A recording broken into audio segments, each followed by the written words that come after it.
जय हिंद, वंदे मातरम, भारत माता की जय। आज से 700 साल पहले 1303 में भारत के एक बड़े हिस्से, चित्तौड़ का नाम आपने सुना होगा, मेवाड़ का नाम आपने सुना होगा, भारत के स्वाभिमान का नाम आपने सुना होगा, महाराणा प्रताप जहाँ से संबंधित थे वहाँ पर 26 अगस्त को 1303 में महारानी पद्मावत का नाम आपने सुना होगा, उन्होंने 16,000 रानियों के साथ अपने आप को, अपने स्वाभिमान का बहुत बड़ा उदाहरण देते हुए अपने आप को हर हर महादेव के उद्घोष के साथ अग्निकुंड में खुद को आहूत कर दिया था। शौर्यता क्या होती है, वीरता क्या होती है, यह महारानी पद्मिनी ने अपने बलिदान से हम सबके सामने एक बड़ा आदर्श रखा। महारानी पद्मिनी ने जो बलिदान दिया, अलाउद्दीन खिलजी जो पूरे भारत को इस्लाम बनाने के संकल्प के साथ पूरे भारत को रोधने के लिए, पूरे भारत के महिलाओं के साथ दुर्व्यवहार करने के लिए आया, उस अलाउद्दीन खिलजी को उन्हीं के शब्दों में उत्तर देने का काम महारानी पद्मिनी ने किया था। महारानी पद्मिनी का बलिदान कितना बड़ा है आप अंदाजा लगाइए। चारों तरफ से किले को घेरे हुए हैं, घेरे हुए अलाउद्दीन खिलजी जैसा दुश्मन, जिसके सामने बड़े बड़े राजा सामने आते ही हार मान लेते थे, उसके साथ टक्कर लेना, उसको उत्तर देना। महारानी पद्मिनी की गाथा, महारानी पद्मिनी की कहानी मेवाड़ में तो बच्चे बच्चे की जुबान पर है। मेवाड़ के हिंदू भी महारानी पद्मिनी को देवी मानते हैं और मेवाड़ के मुसलमान भी महारानी पद्मिनी को देवी की तरह पूजते हैं, देवी की तरह मानते हैं। उनको वो अपने आदर्श के रूप में उनकी पूजा करते हैं। यह देश हमें आज बताने की आवश्यकता है, पढ़ाने की आवश्यकता है कि ये देश माता सीता का है, ये देश सावित्री का है, ये देश हाडा रानी का है, ये देश रानी पद्मावती का है, ये देश दुर्गावती का है, ये देश रानी लक्ष्मीबाई का है, ये देश रानी चेन्नम्मा का है, अहिल्याबाई होलकर का है, पन्ना धाय का है, माता जिजाऊ साहब का है, दुर्गा भाभी का है, सुशीला दीदी का है। ये ऐसा देश है। इस देश में हमें माताओं बहनों को, अभी विडंबना क्या है, अभी एक अश्लील फिल्मों की हीरोइन है सन्नी लियोनी। उस सन्नी लियोनी का जो ओरिजिनल नाम है किरणजीत कौर, उस सन्नी लियोनी के ओरिजिनल नाम के ऊपर, उसकी जीवन गाथा के ऊपर कि कैसे उसने एडल्ट फिल्मों में काम किया और किस प्रकार से फिल्म इंडस्ट्री की वो हीरोइन बनी, उसकी बायोपिक बनी हुई है। उसकी कहानी को दिखाया जाता है। ऐश्वर्या राय का लहंगा कितने किलो का है, इसके बारे में स्टोरी बनती है। अलग अलग साउथ की एक एक्ट्रेस ने अपनी आंखों को कैसे मटकाया, इसके ऊपर पूरे इंटरनेट के ऊपर सनसनी चलती है और उस वीडियो को एक दिन के अंदर कई करोड़ लोग देख लेते हैं और वो मोस्ट व्यूड वीडियो बन जाता है। तो अपने देश में हमारा नैरेटिव सारा बदल दिया गया है, हमारे सामने झूठे आदर्श खड़े कर दिए गए हैं। और तो और टाइम्स ऑफ इंडिया जैसे समाचार पत्रों में कुछ आधुनिकता की अंधी दौड़ में वामपंथी लिबरल गैंग की लॉबी की महिलाओं को आगे करके वो महिलाओं से क्या लिखवाते हैं, वो कहते हैं कि माता सीता को भारत में कभी भी आदर्श नहीं मानना चाहिए था। माता सीता को क्या जरूरत थी, भगवान राम ने वन में जाने का निर्णय किया तो माता सीता को क्या जरूरत थी कि उनके पीछे पीछे जाएं। ये तो राम की बेवकूफ़ी थी, भगवान राम की, कि उन्होंने, पिताजी ने कहा और कहते ही वो 12 साल के लिए, 14 साल के लिए वन में चल दिए। तो ये राम जी के ऊपर ऐसे आक्षेप करते हैं, ऐसी टिप्पणी करने का काम वामपंथी लोग करते हैं, वामपंथी गैंग करता है। सावित्री माता के बारे में ये कहते हैं कि उनको क्या जरूरत थी यमराज के पीछे दौड़ने की, दूसरी शादी कर लेती। तो ये जो नैरेटिव है, ये जो घटनाएं हैं, ये हमारे नई पीढ़ी की, हमारी माताओं बहनों की मानसिकता को बदलने का काम कर रही हैं। आज हमें रानी पद्मिनी जैसे आदर्शों की आवश्यकता है। हम अपने देश के सामने, हमारे देश की माताओं बहनों के सामने और युवा पीढ़ी के सामने रानी पद्मिनी का आदर्श रख सकें। और वामपंथी लिबरल गैंग, रानी पद्मिनी की जब बात आती है तो रानी पद्मिनी के पूरे व्यक्तित्व को जुठलाने की बात की जाती है। ये कहा जाता है कि मलिक मोहम्मद जायसी ने जो पद्मावत लिखा वो तो 300 साल बाद लिखा। रानी पद्मावती नाम की तो कोई महिला हुई नहीं, कोई रानी हुई नहीं। रानी पद्मावती यदि कोई रानी हुई भी है तो उस समय रानी पद्मावती के पिताजी का जो नाम दिया है वैसा श्रीलंका में कोई राजा नहीं हुआ। फिर अलग अलग झूठे तथ्य, झूठे आंकड़ों के साथ उसको झुठलाने की कोशिश की जाती है कि जब रावल रतन सिंह चित्तौड़ के राजा थे तो उस समय पड़ोस में जिनसे उनका युद्ध हुआ तो उस समय कोई राजा नहीं थे। इसका मतलब ये कहानी पूरी तरह से झूठी है। फिर तर्क देंगे कि उस समय अलाउद्दीन खिलजी के साथ जो उनका लेखक अमीर खुसरो आया था, उसने अपने आत्मकथा में पद्मावती के बारे में, उनके जौहर के बारे में कुछ नहीं लिखा, तो हम उसको मानेंगे नहीं, हम उसको स्वीकार नहीं करेंगे। तो ऐसे तर्क गढ़कर हमारे जो हिस्टोरिकल चरित्र हैं, रामायण को झूठा कहा जाता है, महाभारत को झूठा कहा जाता है, भगवान राम के बारे में आक्षेप किए जाते हैं, योगेश्वर भगवान श्री कृष्ण के बारे में आक्षेप किए जाते हैं, हमारी सभ्यता संस्कृति को झूठा बताया जाता है, हमारे सभ्यता संस्कृति की प्राचीनता को नष्ट करके उसको कहा जाता है कि ये तो उतने पुराने नहीं है, वेदों को झूठा बताया जाता है, हमारे यहाँ जो हमारे पूर्वज हुए उन पूर्वजों को कम करके आंका जाता है, और सुनियोजित षड्यंत्र पूर्वक क्या पिक्चर पूरी दुनिया में खड़ी कर दी गई कि हिंदू धर्म तो कुप्रथाओं का धर्म है। वैदिक धर्म के अंदर तो बलि प्रथा थी, उनके अंदर तो सती प्रथा थी, उनके अंदर तो बाल विवाह है, हिंदू धर्म के अंदर तो प्रदा प्रथा है, हिंदू धर्म के अंदर तो गलत गलत प्रथाएं चल रही हैं, हिंदू धर्म के अंदर ज्ञान विज्ञान नाम की कोई चीज नहीं है। यह षड्यंत्र पूर्वक सिखाया जाता है और बताया जाता है। आज की चर्चा में हम इन सब के ऊपर चर्चा करने वाले हैं। तो हम रानी पद्मावती, जिन्होंने इस देश के स्वाभिमान की रक्षा के लिए 16,000 अपनी चित्तौड़ राज्य की महिलाओं के साथ हंसते हंसते अग्नि के कुंड में समीधा की तरह, लकड़ी की तरह जो कूद गई हर हर महादेव का नारा लगाते हुए, हम उनको नमन करते हैं।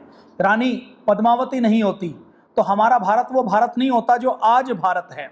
रानी पद्मावती से हम सीख सकते हैं कि हमारे लिए हमारे आदर्श, हमारी परंपराओं का महत्व कितना है। रानी पद्मावती वो व्यक्तित्व है हिमालय सा कि जिनके सामने हिमालय की चोटी भी छोटी पड़ जाती है, जिनके जौहर के तप और तेज के सामने स्वयं देवता आकर पुष्प चढ़ाने का काम करते हैं। तपते हुए हमारी उंगली कहीं से थोड़ी सी जलती है तो हमें पता लगता है कि जलन क्या होती है, दर्द क्या होता है। आप कल्पना कीजिए वो रानियां जिनके पीछे दिल्ली सल्तनत का बादशाह पड़ा हुआ है। अलाउद्दीन खिलजी ने, कहानी क्या है, चित्तौड़ में रावल राजा रतन सिंह शासन करते थे। उन्होंने उस समय की सबसे अधिक सुंदरी, विश्व सुंदरी माता पद्मावती के साथ विवाह किया। माता पद्मावती के बारे में यह माना जाता है कि वो श्रीलंका की रहने वाली थी। उनका हो सकता है जन्म स्थान में कोई भेद रहा हो, उनके पिताजी के नाम में कोई भेद हो सकता है, क्योंकि लोक गाथाओं से ये परंपरा आगे आई। शादी करके चित्तौड़ में आ जाते हैं। उसी समय दिल्ली में एक हमलावर आता है अलाउद्दीन खिलजी के नाम से। उसको जब पता लगता है कि पूरी दुनिया की सबसे सुंदर महिला चित्तौड़ की महारानी रानी पद्मावती है, तो लोगों से सुनकर वो चित्तौड़ के किले को चारों ओर से घेर लेता है। 6 महीने तक, 8 महीने तक घेर कर रखता है। युद्ध में जब जीत नहीं पाता और जब उसको मुंह की खानी पड़ती है, तो छल कपट से वो रावल राजा रतन सिंह के पास संदेश भेजता है कि मुझे एक बार रानी के दर्शन करवा दो, बस मैं 6 महीने से यहाँ घेरा डाले हुए था, तो अब मैं घेरा उठाकर वापिस जाने के लिए तैयार हूं। आप और मैं एक बार साथ बैठकर संधि कर लेते हैं और मैं यहां से वापिस चला जाऊंगा। अब रावल राजा रतन सिंह, क्योंकि भारतीय परंपराओं को मानने वाले हैं, वो उनके इस ऑफर को स्वीकार कर लेते हैं। और स्वीकार करके जब वो अपने महल में उसको बुलाते हैं, महल में बुलाने के बाद उनका आतिथ्य करते हैं, जैसे कि भारत की परंपरा है। आतिथ्य करने के बाद दर्पण से तालाब में, जलाशय में रानी पद्मावती को दिखाया जाता है। पहले तो रावल राजा रतन सिंह और सारे राजपूत मना कर देते हैं कि हम अपनी महारानी का चेहरा एक विधर्मी के सामने नहीं दिखाएंगे, लेकिन बाद में महारानी पद्मावती खुद कहती है कि चित्तौड़ के हजारों प्रजाजनों की रक्षा के लिए यदि वो केवल मेरा चेहरा देखकर वापस जाना चाहता है तो रक्तपात ना हो, युद्ध से बचा जा सके, इसलिए मैं अपना चेहरा दिखाने के लिए तैयार हूं। तो रावल राजा रतन सिंह उनकी बात को मानते हैं। बात को मानकर अलाउद्दीन खिलजी को बुलाया जाता है। बुलाकर उनकी आव भगत की जाती है, आतिथ्य किया जाता है जैसे भारत की परंपरा है। उसके बाद रानी पद्मावती का चेहरा दिखाया जाता है। उसके बाद अलाउद्दीन खिलजी बाहर वापस जाता है। धोखे से 7 दरवाजे क्रॉस करके वो रावल राजा रतन सिंह को भी बाहर ले जाता है और वहां धोखे से सैनिकों की सहायता से उनको कैद कर लेता है। और कैद करने के बाद रानी के पास संदेशा भिजवाता है कि रावल राजा रतन सिंह को यदि जिंदा चाहती हो तो मेरे पास आ जाओ। रानी भी रणनीति को जानती है, तलवारबाजी को जानती है, युद्ध कला को जानती है। वो अलाउद्दीन खिलजी के पास संदेशा भिजवा देती है कि मैं अपनी 700 दासियों के साथ आपके पास आने के लिए तैयार हूं और मैं दिल्ली जाने से पहले एक बार राजा रतन सिंह से मिलना चाहूंगी। रानी आती है, उनके साथ गोरा बादल जैसे वीर होते हैं, दूसरे चित्तौड़ के राजपूत सैनिक होते हैं जो कहारों के वेश में होते हैं, पालकियों के अंदर भी दासियों की जगह सैनिक होते हैं। अलाउद्दीन खिलजी के खेमे में जाया जाता है, खेमे में जाकर वो हमारे राजपूत वीर रावल राजा रतन सिंह को छुड़वा लेते हैं।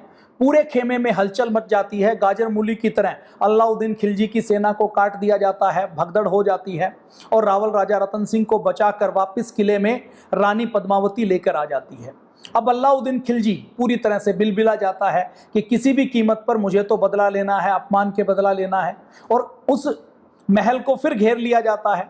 और अंत में घेरने के बाद जब एक बड़ा समय बीत जाता है, बाहर से आने जाने वाली खाद्य सामग्री आ नहीं पाती, किसी भी प्रकार से संपर्क नहीं हो पाता, संवाद नहीं हो पाता, और घेरा डाले डाले अलाउद्दीन खिलजी अलग अलग तिड़कमों से नीचे सुरंग खोदकर उसके ऊपर ट्रेंच बनाकर उसके अंदर से बारूद लगाकर किले की दीवारों को तोड़ने का काम, किले के ऊपर सैनिकों को चढ़ाने का काम, किले को दरवाजे को अंदर से खोलने के लिए भेदियों के माध्यम से, गुप्तचरों के माध्यम से किले के दरवाजे खोलने का अलग अलग प्रकार से षड्यंत्र करता है, लेकिन कोई भी सफल नहीं हो पाता।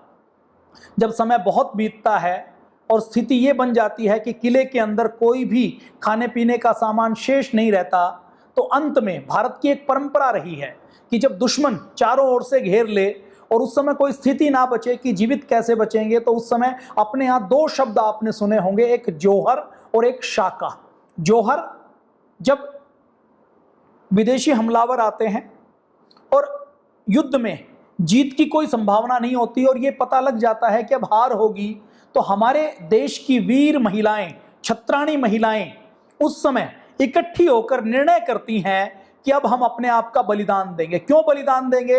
ताकि विधर्मी देश के विधर्मी सैनिक, दुश्मन सैनिक हमारे शरीर को छू नहीं पाए। देखिए वो समय क्या है, देखिए इस भारत में कभी भी पुराने समय में जौहर की परंपरा नहीं रही। भारत वो देश है जहां पर युद्ध के भी नियम रहे हैं। महाभारत काल में ही युद्ध के नियम तय होते थे कि सुबह शंख बजेगा तो युद्ध शुरू होगा, रात्रि को सूर्यास्त हो जाएगा तो युद्ध बंद हो जाएगा, और युद्ध बंद होने के बाद एक दूसरे के खेमे के अंदर भी जाया जा सकता है। अगर योद्धा ने हार मान ली तो उसके ऊपर कोई आक्रमण नहीं होगा। युद्ध होगा तो युद्ध के साथ पैदल लड़ेगा, रथी के साथ रथी लड़ेगा, हाथी वाले के साथ हाथी लड़ेगा। मतलब युद्ध में लड़ने के भी नियम है, तो हमारे युद्ध के भी नियम बने हुए हैं। तो भारत के अंदर इतनी मर्यादा है, किसी बच्चे की हत्या करना, किसी माता बहन के साथ दुर्व्यवहार करना, ये भारत की परंपराओं के अंदर कभी नहीं रहा। लेकिन अरब के लोग कबीलों में रहते थे, खाने पीने के लिए मारकाट मचाते रहते थे। जब आपस में मारकाट मचाते थे, एक कबीले ने दूसरे कबीले को विजयी बना लिया, क्योंकि गवार लोग हैं, जाहिर लोग हैं, कोई परंपरा नहीं है, कोई मान्यताएं नहीं है, कोई सभ्यता संस्कृति नाम की चीज नहीं है। तो जब एक दूसरे के ऊपर आक्रमण करते थे तो एक कबीले ने दूसरे कबीले को जीत लिया, तो दूसरे कबीले को जीतने के बाद उस दूसरे कबीले के सारे पुरुषों को मार दिया जाता था, बच्चों को मार दिया जाता था, और महिलाओं को बंधक बनाकर अपने हरम में, अपने महल में रख लिया जाता था। और उनकी मान्यताओं में यह था कि यदि हम एक से ज्यादा महिलाएं भी रखते हैं, दुश्मन महिला के साथ हम बलात्कार करते हैं, दुर्व्यवहार करते हैं, उसके साथ बलात्कार करके उससे बच्चे पैदा करते हैं, तो वो गुलाम पैदा होंगे। और ये बलात्कार करना, ये दुर्व्यवहार करना किसी भी दृष्टि से गलत नहीं है। ऐसी जो विदेशी अरब से, तुर्क से, मंगोल आए, उनकी ऐसी मान्यताएं थी, क्योंकि उनके अंदर कभी भी सभ्यता और संस्कृति नहीं रही। तो जब ऐसे हमलावर आने शुरू हुए, तो इन हमलावरों से पहले एक राजा दूसरे राजा के साथ युद्ध तो करता था, लेकिन नियमों के साथ युद्ध करता था। और उस युद्ध में बच्चों को, किसानों को, आचार्यों को, जो पंडित होता था, उनको कोई खतरा नहीं होता था। ज्ञान विज्ञान को कोई नष्ट नहीं किया जाता था, शिक्षा के केंद्रों को, गुरुकुलों को कोई नष्ट नहीं किया जाता था, किसान की जमीन के ऊपर, किसान की संपत्ति को आग नहीं लगाया जाता था। लेकिन जब ये विदेशी हमलावर आए तो इनको प्रजा से कोई प्यार नहीं था, खुद का कोई संविधान नहीं, कोई आदर्श नहीं, कोई मान्यताएं नहीं, कोई परंपराएं नहीं, कोई नियम नहीं। तो ये जहां भी जाते थे वहां पर गांवों को आग लगाते हुए चलते थे। गांवों को आग लगाते लगाते वो महिलाओं को बंधक बना लेते थे, बंधक बनाकर 2-2, 4-4 दिनार में अरब में ले जाकर उनकी बोली लगा देते थे। बच्चों को गुलाम बनाकर उनको गुलाम की भांति काम करवाने का काम करते थे। और तो और ये इतने नरशंस थे कि जब युद्ध होता था और मान लीजिए युद्ध में महिलाओं ने अपने आप को कटार मारकर अपने आप को आत्महत्या कर ली कि मैं जीवित इन मुस्लिम आक्रांताओं के हाथ में नहीं पड़ूंगी, इन मंगोलों को, इन तुर्कों के हाथ में नहीं पड़ूंगी, मैं इनके हाथों अपने शरीर को बर्बाद नहीं होने दूंगी, अपने शरीर की दुर्गति और बेइज्जती नहीं होने दूंगी, तो खुद को यदि फांसी खा लेती थी या कटार मार लेती थी। तो इन मुस्लिम हमलावरों की प्रवृत्ति क्या थी? इनकी प्रवृत्ति ये थी कि ये इतने गिरे हुए और इतने निकृष्ट थे कि ये मरे हुए महिला के शरीर के साथ भी बलात्कार कर लेते थे। तो उस समय की रानियों को, उस समय की महिलाओं को यह पता था कि हमें स्वाभिमान के साथ जीवन जीना है, और स्वाभिमान के साथ जीवन जीते जीते यदि हम स्वाभिमान के साथ अपनी स्वतंत्रता की रक्षा नहीं कर पाए तो स्वतंत्रता की रक्षा करने के लिए अपने प्राण आहूत कर देंगे, और प्राण आहूत करने के बाद हमारे शरीर से भी, शरीर को वो छू ना सकें, शरीर के साथ भी वो किसी भी प्रकार से दुर्व्यवहार नहीं कर सकें, इसके लिए जौहर नाम की एक परंपरा बनाई गई। इस जौहर में क्या होता था कि महल के अंदर एक स्थान को चुना जाता था, वहां पर लकड़ियों को इकट्ठा कर लिया जाता था और जलाने के लिए अगर को, तगर को, चंदन को और इसके साथ साथ जो जलाने में प्रयोग आता है राल को, ज्वलनशील पदार्थों को इकट्ठा करके उसकी अग्नि को भड़का दिया जाता था। उसके बाद महिलाएं अपना श्रृंगार करके, कुमकुम लगाकर, रोली लगाकर, अपने इष्ट देव की पूजा करके, मुख के अंदर तुलसी दल का पत्ता दबाकर हर हर महादेव के नारों के साथ उस अग्नि कुंड में अपने आप को आहूत कर देती थी,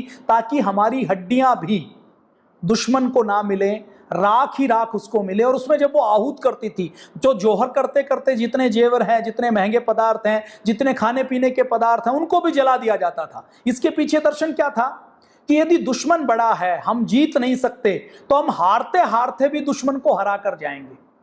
और जब महिलाएं जौहर करती थी तो जौहर करने के बाद उनके पुरुष, उनके पति उस राज्य में, राजा और राजा के सारे सैनिक, सैनिकों की पत्नियों ने, परिवार ने तो जौहर कर लिया। अब जो सैनिक और राजा होते थे वो शाका करते थे।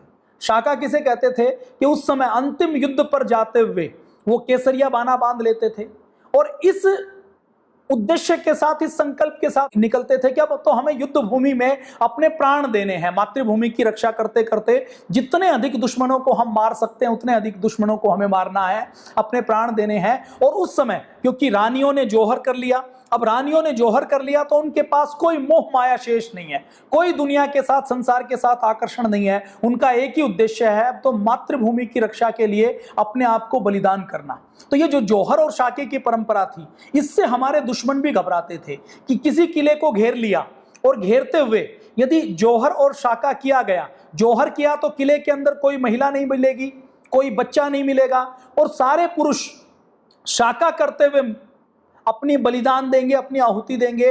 तो जब कोई व्यक्ति मरने के लिए उतारू हो जाता है तो वो एक व्यक्ति 100 के बराबर हो जाता है, एक व्यक्ति 100 से लड़ने की हिम्मत पा लेता है। तो इस हिसाब से, इस पद्धति से भारत के अंदर जौहर और शाकों की एक बड़ी परंपरा रही है।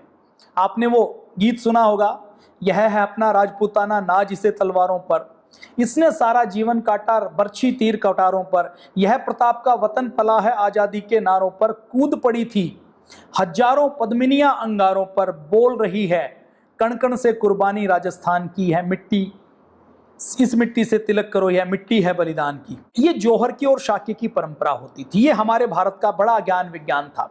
अब ये जो जौहर और शाके की परंपरा होती थी, इस जौहर की परंपरा में जो महिलाएं अपने आप को आहूत करती थी, बाद में कुछ जगह जहां ऐसी स्थिति बनती थी कि महिलाओं की रक्षा करने के लिए कोई पुरुष शेष नहीं बचता था, तो उस समय महिलाएं अपने पति की चिता के साथ सती हो जाती थी। कोई एकाध घटना ऐसे होती थी। अब इस एकाध घटना को अंग्रेजों ने क्या प्रस्तुत किया कि भारत के अंदर तो हिंदू धर्म के अंदर इतनी विकृतियां हैं, इतनी कमियां हैं, इतनी कमजोरियां हैं, इतनी कुप्रथाएं हैं कि यहाँ पर तो सती प्रथा है, यहाँ पर तो पर्दा प्रथा है, यहाँ पर तो बाल विवाह है। ये सती प्रथा, ये पर्दे की प्रथा, घूंघट की प्रथा और ये बाल विवाह, ये सब मुस्लिम आक्रमणकारियों से आए हैं। यदि हम भारत के इतिहास की बात करें तो भारत के इतिहास में आप उठाकर देख लीजिए, रामायण को हम लें, भगवान राम जी वन में गए, राजा दशरथ का स्वर्गवास हुआ। राजा दशरथ का जब स्वर्गवास हुआ, राम जी वन में थे, राजा दशरथ की 3-3 रानियां थी, किसी एक रानी ने भी सती होने की आवश्यकता नहीं पड़ी। हम महाभारत काल की बात करें, रामायण काल में ही वाली और सुग्रीव में वध हुआ। वाली की पत्नी का नाम तारा था, तारा ने सुग्रीव के साथ विवाह किया है। मतलब क्या है कि हमारे भारत में सती प्रथा तो थी ही नहीं, बल्कि विधवा का पुनर्विवाह की प्रथा थी। रावण और राम जी में युद्ध हुआ, रावण के पापों का बदला राम जी ने लिया और रावण की हत्या की, रावण को मारा, उसके कर्मों का दंड दिया। तो रावण की पत्नी मंदोदरी जो रावण को समझाती थी, उसने पुनर्विवाह किया। किसके साथ? विभीषण के साथ किया। तो इन दो घटनाओं से हमें पता लगता है कि रामायण काल में कोई सती प्रथा नहीं थी। महाभारत की बात करें, पांडु गए तो पांडु के पीछे उनकी माता कुंती, कोई सती नहीं हुई।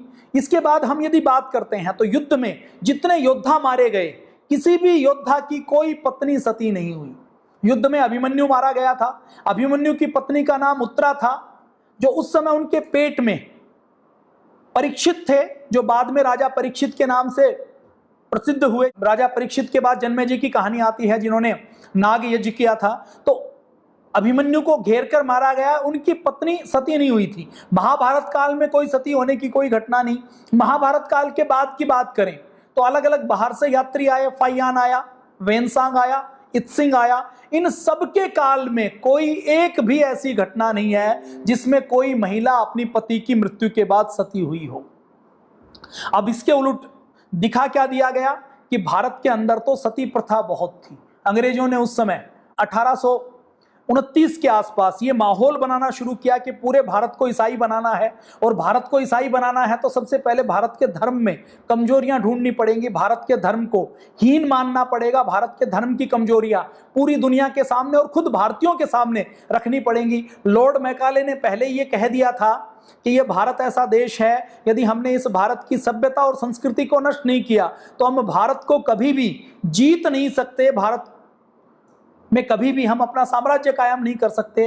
तो भारत के मन को हमें जीतना है, हमें नष्ट करना है। तो भारत की शिक्षा को नष्ट किया गया, भारत की परंपराओं को नष्ट किया गया, भारत की संस्कृति को नष्ट किया गया। आज आप किसी भी स्कूल में पढ़े हो, हिंदी में, अंग्रेजी में, बांग्ला में, आपने कोई भी पढ़ाई की हो, 8वीं तक हो, 10वीं तक हो, आपने ग्रेजुएशन किया है, पोस्ट ग्रेजुएशन किया है, आप डॉक्टर हो, आप इंजीनियर हो, आपने सबने अपने इतिहास की पुस्तकों में रानी पद्मिनी को नहीं पढ़ा होगा। आपने ये जरूर पढ़ा होगा कि राजा राम मोहन नाम के एक व्यक्ति थे जिन्होंने सती प्रथा के उन्मूलन में बड़ा काम किया, कुप्रथाओं को ठीक किया। ये जरूर पढ़ा होगा। भारत का ऐसा कोई बच्चा आपको नहीं मिलेगा जिसने राजा राम मोहन के राय की कहानी नहीं पढ़ी हो। राजा राम मोहन राय खुद ईसाई हो चुके थे, वो अंग्रेजों के सामने सरेंडर हो चुके थे। उनका सपना था कि मैं किसी भी तरीके से इंग्लैंड चला जाऊं, और 1829 में जब वो इंग्लैंड गए, 1829 में उन्होंने सती प्रथा के विरोध में कानून बनाने के लिए पत्र लिखे, समाचार पत्र लिखे और देश की खूब बदनामी की।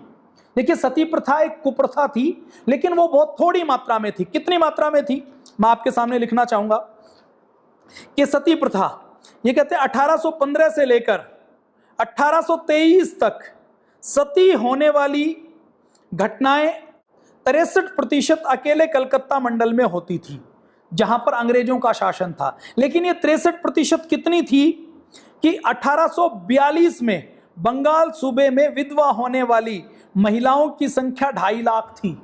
और वो आगे लिखते हैं कि 2.5 लाख की संख्या में सती होने वाली महिलाओं की संख्या केवल 600 थी। यानी कुल विधवा होने वाली महिलाओं की तुलना में प्रतिशत हम देखें तो ये 0.2% है। 2.5 लाख में केवल 600 महिलाएं सती हुई हैं। ये उस समय के आंकड़े हैं, और ये वहां के आंकड़े हैं जहां पर सबसे ज्यादा घटनाएं होती थी। मतलब ये 0.2% भारत में सबसे अधिक माना जाता था, और ये सबसे अधिक जहां था वहां पर अंग्रेजों का राज था उस समय। अब आगे क्या है कि ये कहते हैं कि भारत के धर्म में सती प्रथा थी। भारत के धर्म में कभी भी यह सती प्रथा नहीं रही। उस समय के वाराणसी की रिपोर्ट है कि वाराणसी में उस समय बनारस का जिलाधीश अंग्रेज होता था। उसने नस्लवादी दृष्टिकोण से हर घटना को सती प्रथा की घटना से जोड़ने की कोशिश की, तो भी 1820 से लेकर 1828 तक, आज का बनारस बहुत बड़ा है, उस समय तो गाजीपुर बनारस के अंदर था, भदोही बनारस के अंदर था, इलाहाबाद तक का क्षेत्र बनारस के अंदर था, इधर पटना तक का बड़ा क्षेत्र बनारस तक का था। ये सुल्तानपुर से लेकर, गाजीपुर से लेकर, आजमगढ़ से लेकर, ये अलग से कोई जिले नहीं होते थे, इनको बनारस मंडल ही माना जाता था। इसमें 1820 से लेकर 1828 तक 9 वर्षों में सती होने के केवल 125 मामले आए थे, केवल 125। जहां पर लाखों की आबादी हो वहां पर यदि केवल 125 मामले अंग्रेज दिखा पा रहे हैं, लेकिन उसके बाद 128 तक की ये रिपोर्ट है। 1829 में जैसे ही वो हाउस ऑफ कॉमन्स में पत्र लिखते हैं, लॉर्ड मैकाले सक्रिय होता है, तो एकदम यह संख्या वो क्या लिखते हैं कि जी हर जिले में 10,000 20,000 महिलाएं सती हो जाती हैं, 50,000 महिलाएं तो हर साल सती हो जाती हैं। तो ये भारत की जो परंपराएं हैं, भारत की मान्यताएं हैं, भारत का वैदिक धर्म है, ये बहुत खराब है, इसके अंदर तो बहुत सी कुप्रथाएं हैं और इनको तो सभ्य बनाना पड़ेगा। और ऐसे लोगों का सहयोग करने का काम राजा राम मोहन राय जैसे व्यक्तियों ने किया। राजा राम मोहन राय खुद ईसाई हो चुका था, उसकी माता ने खुद उसकी बहुत आलोचना की है कि तुम ईसाई क्यों बन गए, अंग्रेज क्यों बन गए। और यही वो समय है जब भारत के अंदर ईसाई मिशनरियां सक्रिय हुई थी और ईसाई मिशनरियों ने सक्रिय होकर भारत के अंदर ईसाईयत का प्रचार प्रसार करना था। ईसाई स्कूल खोले जाने वाले थे, ईसाईयत का प्रचार प्रसार करके भारत की परंपराओं को बिल्कुल तोड़ना था। संस्कृत भाषा जो उस समय तक बोली जाने वाली थी, उस भाषा को नष्ट करना था। तो उस भाषा को नष्ट करने के लिए भी राजा राम मोहन राय का सहारा लिया गया। राजा राम मोहन राय से चिट्ठी लिखवाई गई, राजा राम मोहन राय से अलग अलग चिट्ठी लिखवाई गई कि ये जो संस्कृत भाषा है ये तो किसी काम की भाषा नहीं है, इसमें कुछ सिखाया नहीं जाता, तो अच्छा होगा कि आप हम सबको अंग्रेजी सिखाओ। इस भाषा के अंदर कोई सुधार करने की गुंजाइश नहीं है, इससे कोई ज्ञान नहीं मिलता। ये राजा राम मोहन राय 11 दिसंबर 1823 में गवर्नर जनरल लॉर्ड एम्सर्ट को लिखता है। तो ये राजा राम मोहन राय लिख रहा है। राजा राम मोहन राय एक तरीके से अंग्रेजों का पिछलग्गू बनके उसने भारतीय परंपराओं को मजाक उड़ाने का काम किया। एक और अंग्रेजों ने क्या किया कि उस समय ये प्रचारित प्रसारित किया गया, ये प्रचारित प्रसारित किया गया कि भारत के अंदर ठग बहुत हैं। भारत की ठग प्रथा के ऊपर एक अंग्रेज ने पूरा एक मोटा सा नावल लिखा।